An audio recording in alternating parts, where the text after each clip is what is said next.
whatever. Like, I wish that there was times where I could tell you just to, like, close your computer and stop working. But it's hard when you do care about what you're doing and when it is fun. That might be why I'm getting intense in other aspects where I'm like, I hate all of this and I don't want to touch it. Like, get away from me. You're getting more discriminating about what you do and how you spend your time. Yeah.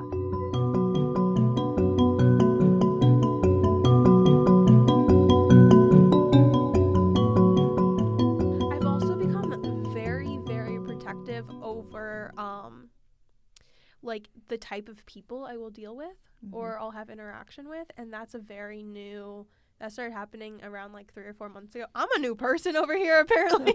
I've had a lot of stuff going on. But that's been like a recent, like probably 3 or 4, maybe 5 months thing where I don't have time. I don't have time to play. Agreed. Yeah. As I've evolved emotionally and spiritually, I find that certain people fall out of my life. Mm-hmm. And it's not dramatic. No. I mean, it's just like, it just no longer works to meet them for coffee or for a drink, and they just kind of fall away Completely. And they're clearly okay with falling away as well because they're not following up. Yeah. Right? Like it's not a one-sided I'm firing you situation. It's a two-way I just don't think this is going to work anymore, and everybody kind of leaves amicably. Mm-hmm.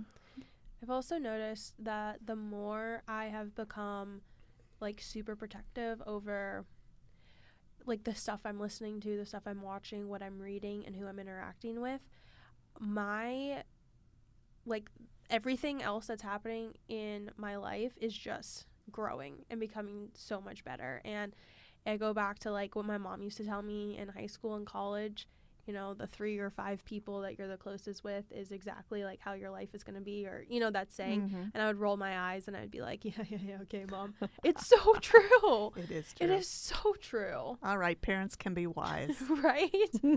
Y'all know what you're talking about. We don't admit it when we're young. Right. It's very true. The people that you hang out with, do you want them to challenge you in good ways, or do you want them to hold you back? No, completely. The things that you read.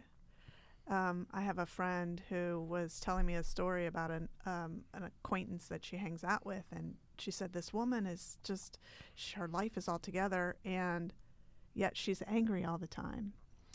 And then one day she was driving with her, and she heard the music that she was listening to on the radio, which was really angry, headbanger kind of music. And she said to her, "No wonder you're so angry. Listen to the music. You know, that's affecting you. Yeah. That vibration in your body is affecting you." And the woman didn't quite get it. But everything has an effect on you. What you read, what you listen to, the people you hang out with, how you spend your time. I also think, too, because I'm on this, you know, journey of self-growth or whatever you want to call it over here, I really feel like you have to get to a point where you are wanting something different, too.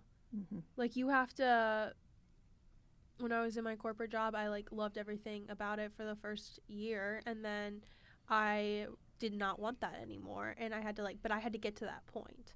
And when I was hanging around people who weren't gonna like get me to where I am today, I still like there has to be something inside of you that changes, or you will just keep going through those cycles over and over again too.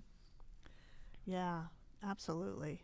I think that for sure with any individual, as a friend or as a family member or even as a peer, you can't offer things to people and expect that they're going to change.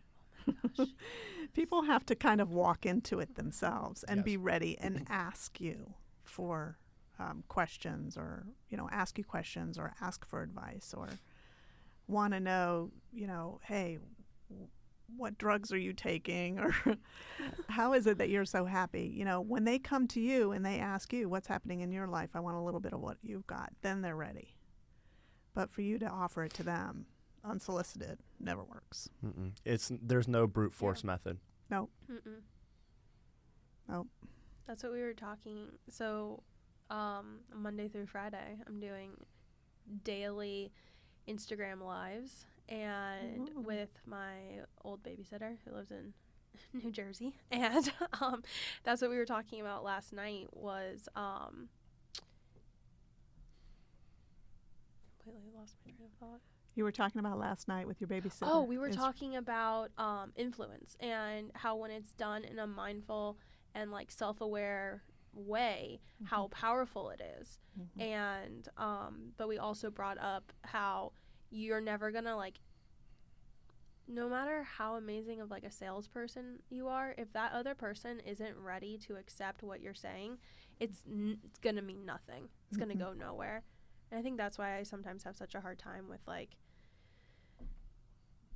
listen to this podcast and it'll give you 5 tips to go land your first $10,000 deal today. And it's like, no.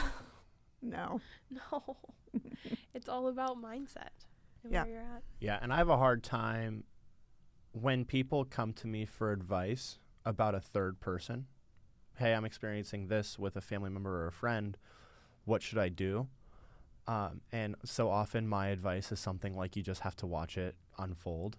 Because like you're not going to be able to like force them to change whatever their action is or whatever their mindset is.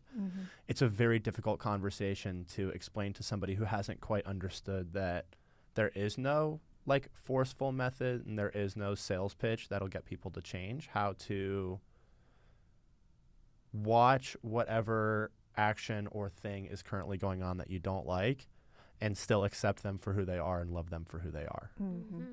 That's a key. Yeah. You lead by example.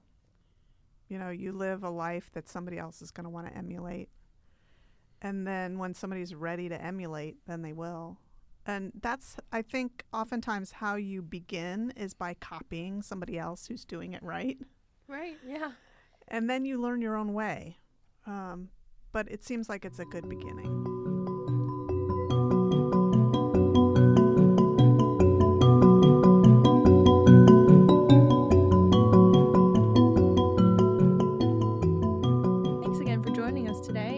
To connect with us on social media, you can find Annamarie at Mindfully Annamarie.